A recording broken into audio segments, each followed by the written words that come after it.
la dernière fois mu di ndogu àjjuma bi nga xamante ni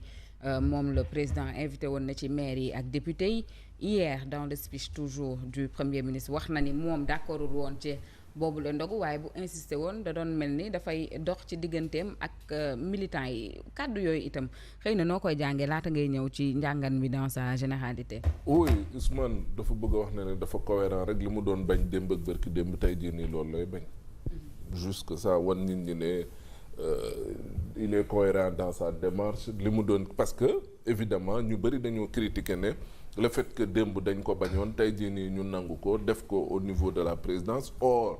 xam nga tamit wax ji moo fi nekk rek populisme moom moo baaxul en réalité maintenant il veut se conformer ak li mu waxoon moom moo tax mu revenir ci pour wax ne oui je vais déconseiller au président pour mu bañ de le faire au palais surtout. oui de le faire au palais l'un dans l'autre yëf yi def nañ ko maintenant moi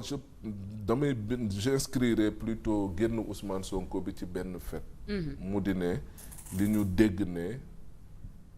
yenn députés yi rapporté ko bien sûr selon leur dire que Diomaye dafa ne la candidature de Sonko ne m'engage pas loolu man jàpp naa ne moom mooy li motiver génn sa biir sortie. oui parce que pour quelqu'un wax na ko sax ci biir waxam wax na ni la fa tukkee am na ci yoo xamante ne ni rapporter nañ ko. oui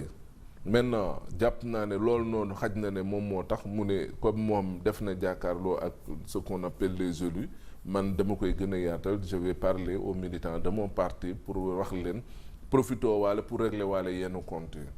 Ousmane se lamente du fait que nit ñi dañoo bëri lu ñuy wax mais réew mi tamit kan a fi wax dañu waxante dëgg kan moo fi nekk di wax boobaak léegi Ousmane tout le temps mu génn tey lii suba lëla la woy dama war a jiite woy réew mi amul autorité woy lii woy laa après finalement on se perd on ne comprend pas le monsieur lan la bëgg buñ jugee ci loolu wax na rapport am ak président Bassirou Diomaye Faye quand il dit qu'il y a c'est une cohabitation douce dëgg la parce que Ousmane tu as l'impression qu'il est toujours dans l'opposition. Ouais. Il n'est pas du même camp ou du même bord que le président de la République évidemment et ñun ñëpp xam nañ ko président il est plus avec Diomaye président que Pastef mi nga xamante ne ni peut-être c'est son parti d'origine mais tey jii nii man je me pose la question de savoir Ousmane boobu ba léegi moom mooy wax mais pourquoi président selon Ousmane ni mu koy expliquer semble prendre ses distances semble peut-être prendre beneen direction boo xam ne outre que bi nga xamante ne ni moom la parti Pastef di wane président lan la xam ba tax véritablement situation bii ñu nekk ci lan moo xew ci seen diggante ci loo xamante ne nii xaj na président moom mënu ko wax mais Ousmane moom dégg ngeen boobaak léegi ma ngay wax li muy wax moom mooy c'est sa candidature qui pose problème il est en réalité xamul fu muy mujj xamul fan la teg tànkam beneen bi barki démb nee na leen dossier yu bëri amatu ci yaakaar cela veut dire quoi mu ne am na ñoo xam ne dañ leen di rëccal daanaka loolu kan moom wax jooju noonu donc il y a autant de choses yoo xam te ne ni da ngay gis ne daf ci am contradiction ak ki nga xam te ne kii moom mooy président de la République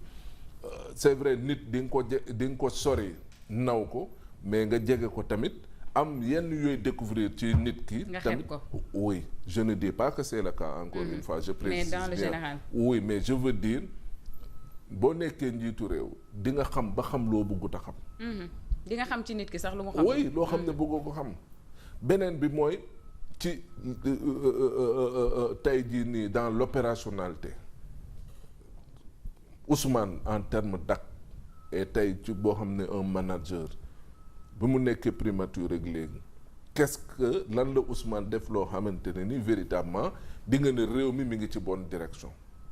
parce que c'est lui qui coordonne l'action gouvernementale moom mooy woote ne oui dama war a jël ay décisions dama war a nekk un premier ministre support fort d'accord mais dans ça aussi il dit que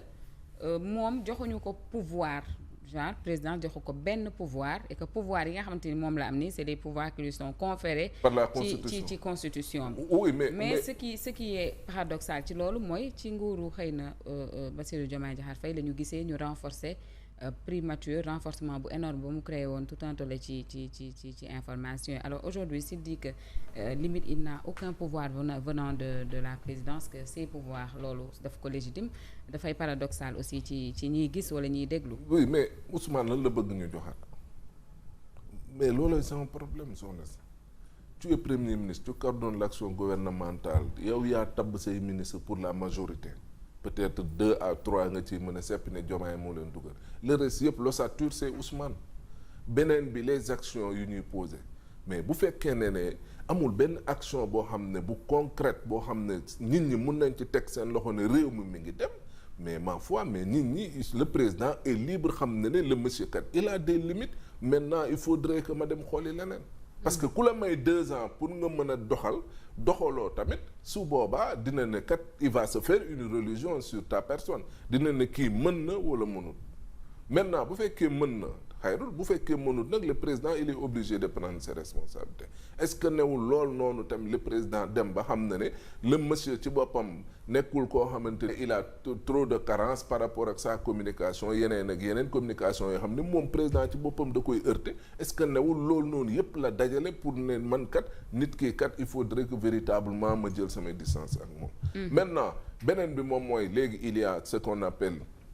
ñaari position moo fi am et clarifié waat na ko nit ñi bu ñu fàtte ne Ousmane da leen di rappeler ne ba mu taxawee ne leen am na lu ñu bëggoon leeral ca assemblée nationale mais léegi looloo am Diomaye tracé na voie moom tracé na voie li leen boole juste moom mooy mbirum état ak ñoom seen mais mbirum politique àndatuñu. ça c'est clair maintenant nag wax ji moo di ne mais jusqu'où cela peut nous mener. Surtout. Est-ce qu'on va laisser cette collaboration-là, cette cohabitation douce-là, au point de mettre le chaos dans ce pays-là? Est-ce que dañuy bàyyi di seetaan loolu? Est-ce que Diomaye dafa war a toog moom it parce que wéy damay sàmm kóllëre wala parce que wéy dañ maa woo ci rukk ne ma kat Ousmane bu ko war wala dañ ma ne kii nangam ak nangam au point même Sénégal war ci nërmeel góor goo xamante ne nii pour ñu jugaat ci problème lay doon. Aux dernières nouvelles ñun ñoo nekk dernier de la classe ci mbirum classement CEDEAO et loolu yëpp tamit pour les perspectives il faut véritablement quelqu'un koo xamante ne nii qui puisse redresser la barque.